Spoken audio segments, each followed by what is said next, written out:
अब आ जाइए 4 जून को। 4 जून को सुप्रीम कोर्ट में सुनवाई होती है, इस साल इसी महीने। अब 4 जून को सीबीआई ने माननीय सर्वोच्च न्यायालय के सामने कहा, किसी और अदालत के सामने नहीं, देश की सबसे बड़ी अदालत माननीय सर्वोच्च न्यायालय सुप्रीम कोर्ट के सामने कहा, जब सुप्रीम कोर्ट ने कहा भाई कब तक आप जांच चलाएंगे, 2 साल हो गया, 2 साल हो गया, कब तक आपकी जांच चलती रहेगी? बोले सर साहब एकदम जांच पूरी हो गई, सब कुछ तैयार है साहब, बस 2 से 3 हफ्ते के अंदर हम फाइनल चार्जशीट दाखिल कर देंगे, अब हमको कोई जांच नहीं करनी। सुना होगा आप लोगों ने, यह भी आप लोगों की जानकारी में है। माने सीबीआई सुप्रीम कोर्ट को गुमराह कर रही है। इसका मतलब सीबीआई अपनी जांच पूरी कर चुकी थी। इसका मतलब सीबीआई को आगे जांच नहीं करनी थी। इसका मतलब सीबीआई को कोई और गिरफ्तारी नहीं करनी थी। लेकिन सीबीआई वालों को बेचारों को क्या पता कि उनको अभी क्या क्या करना पड़ेगा। उसी बीच एक ऐतिहासिक फैसला ट्रायल कोर्ट का, ईडी कोर्ट का अरविंद केजरीवाल के मामले में आता है और वो फैसला यह कहता है ईडी के पास कोई सबूत नहीं है अरविंद केजरीवाल के खिलाफ। ईडी दुर्भावना से काम कर रही है अरविंद केजरीवाल के खिलाफ।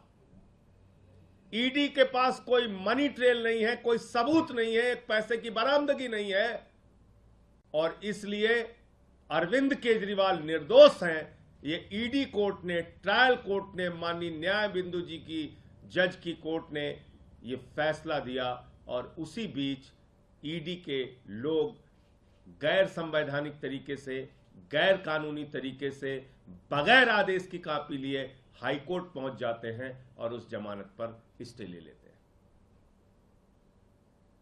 अब केंद्र सरकार को लगा कि अरे ये तो केजरीवाल बाहर निकल जाएंगे। जिस सीबीआई ने कहा जांच पूरी हो गई है, 2 से 3 हफ्ते में फाइनल चार्जशीट दाखिल हो जाएगी, उसको केंद्र सरकार ने कहा, बीजेपी की सरकार ने कहा, मोदी की सरकार ने कहा जाओ तुरंत अरविंद केजरीवाल पे नया मुकदमा लिखो और उनको गिरफ्तार करो। जांच एजेंसियों का कितना खुला दुरुपयोग हो रहा है, इससे बड़ा कोई उदाहरण नहीं मिल सकता। तुरंत पहुंच गई सीबीआई जेल, 3 घंटे तक वहां पूछताछ किया, दूसरे दिन कोर्ट में हाजिर करा लिया, फिर उनकी गिरफ्तारी कर ली, फिर उनकी 3 दिन पुलिस रिमांड ले ली सीबीआई ने और 3 दिन के बाद आके कह दिया साहब अब जांच नहीं करनी, इनको जुडिशियल कस्टडी में भेज दीजिए। आपने मजाक बना रखा है न्यायालयों का, मजाक बना रखा है कानून व्यवस्था का, मजाक बना रखा है इस देश के संविधान का। एक मुख्यमंत्री जिसको आपने 2 साल तक गिरफ्तार नहीं किया, कोई सबूत नहीं थे आपके पास, लाखों पन्ने आपने छिपा के रखे हुए हैं ईडी सीबीआई ने, और अचानक आपको लगा कि अरे ये तो बाहर निकल जाएंगे, सुप्रीम कोर्ट से भी ट्रायल कोर्ट की जमानत पर मुहर लग जाएगी, उससे पहले आपने फर्जी मुकदमा लिखा, उनको गिरफ्तार कर लिया। किसके इशारे पे?